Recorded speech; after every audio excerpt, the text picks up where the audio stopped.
Hey everybody, Scoutcrafter here. It's November, which means it's Scout Skills Month. Get back to basics.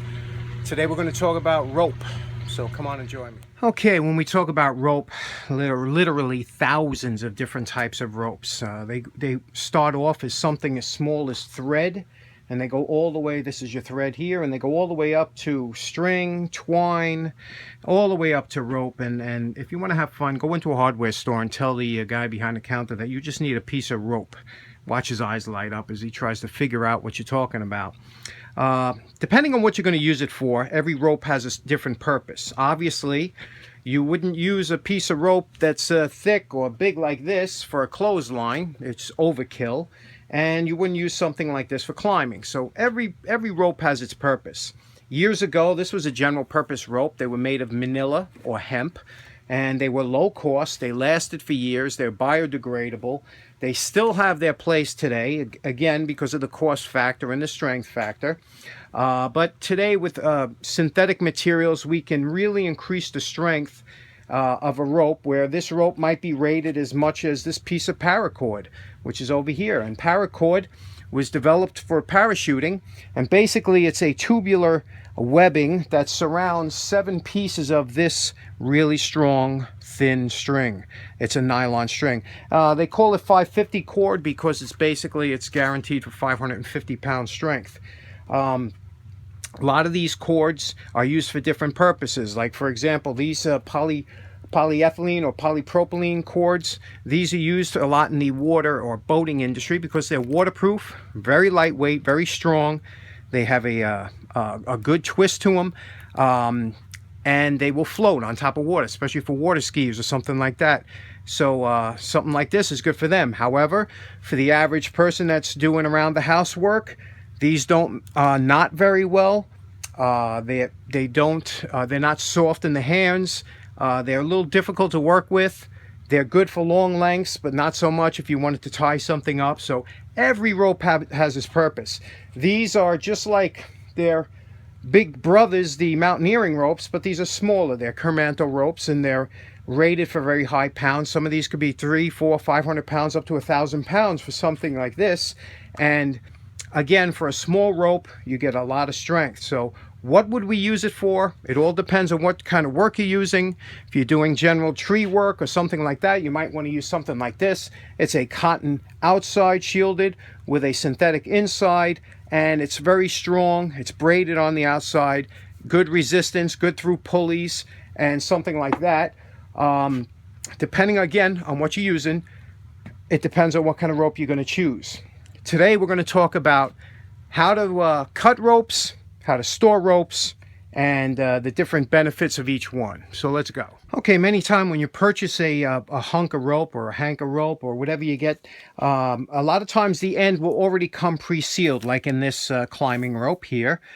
You could see that it is sealed with a hot knife. They use a very hot razor blade that cuts through, especially synthetics, and it will seal the end of the rope. Now, a lot of times if you have to cut it shorter, it'll be left with something that will open up over time. So the best thing I found to cut rope, first of all, is one of these. They call them handy cutters and sears, but Cobalt makes it too. And all it is it's a type of clamping cutter that has a replaceable blade, and these things work fantastic. And I'm going to give you a demonstration here. We're going to take a piece of this poly rope, not traditionally the easiest rope to cut, but putting it in here like this, squeezing down, you can see with a clean cut without deforming the edge of the rope. That's the important thing. So once we do that, we leave it, we don't touch it because you can unravel twisted rope easily. I like to take one of these are kitchen torches, but you can use a match or a lighter, and just gently heat up the edge of the rope until it will melt.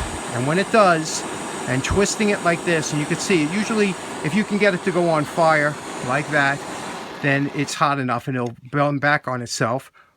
Blow it out, give it a second. Now this is the important thing. You have to leave this. Do not touch this, because the first thing you'll want to do is you'll want to straighten that out with your fingers, and it's like a hot glue burn.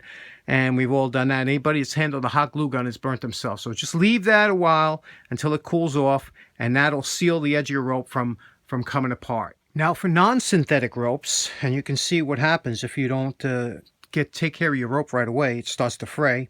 We use what's called a whipping technique, and that's by wrapping. This one here is done with thread. This larger rope is done with a thinner rope. Now, a string. Now what you can do is once you whip it like this, and that's just by wrapping thread around in a certain way, I'll show that in another video, you take your clipper and just past the whipping, you cut it off.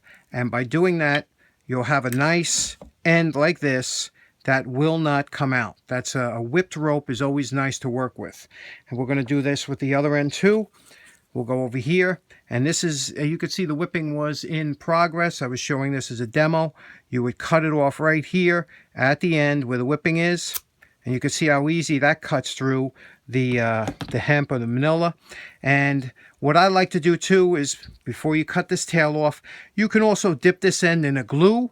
You could dip it into any kind of adhesive, let that dry overnight, or you can use CA glue and it'll go real quick. Although whipping is the preferred way to secure the end of a rope, if you are in the field in an emergency and you have to do, I'll show you a down and dirty way that everybody seems to like, and you just you're going to need a second pair of hands, or I like to use a vise.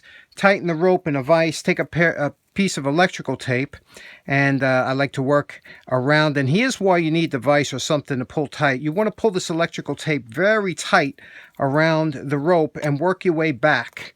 Work your way back towards the end of the rope here, towards the standing part, which is what you have. I'm sorry if I'm blocking the camera, but work your way around this a couple times, get this nice and tight, pulling very hard on the electrical tape. And then when you get to the end like this, all you have to do is use your handy clippers here and clip it off like this, and you get a beautiful end like this, a whipped end that, although this can pull off, it will, in an emergency, this will hold, and a lot of rope manufacturers will send you rope like this. It stops it from untwirling. So electrical tape, or even a good masking tape, a painter's grade tape, works really good too. Down and dirty way to get it done. Now, most people will buy their ropes according to the poundage that they're rated at. So in other words, if you're going to need something very strong, you're going to buy a one that's rated for 5,000 pounds. If you need something that's just for clothesline, you might get away with 100 pounds or whatever. But basically, that's what you're going to buy your rope for, is the amount of strength that you need, and whether or not it's good at tying knots or whatever the case may be.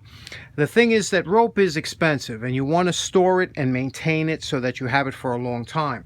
Now, with ropes like this, it's always preferable to coil a rope whenever you can, to leave it in a coil around this area, because this rope then doesn't develop any memory.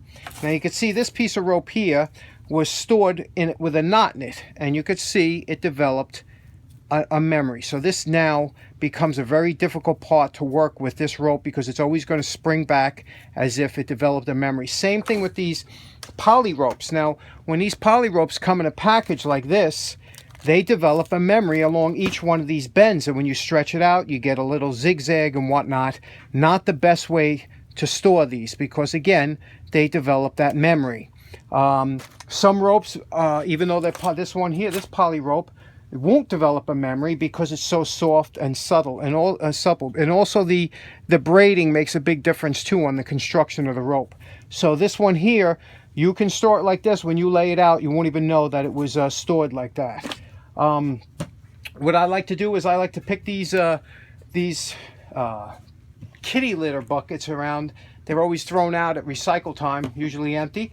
And what I do is I like to store some rope in there like that, and not any particular way, so that it doesn't form a memory. There's also other ways to do daisy chains and loops and whatnot, but basically that's the way you want to store your ropes so that you don't run into a memory problem. Okay, next week we'll start with tying some knots that everybody should know. Simple knots, knots that aren't so simple, and knots that won't leave you stranded. So I hope this helped, and I'll talk to you then. Thanks. Bye-bye.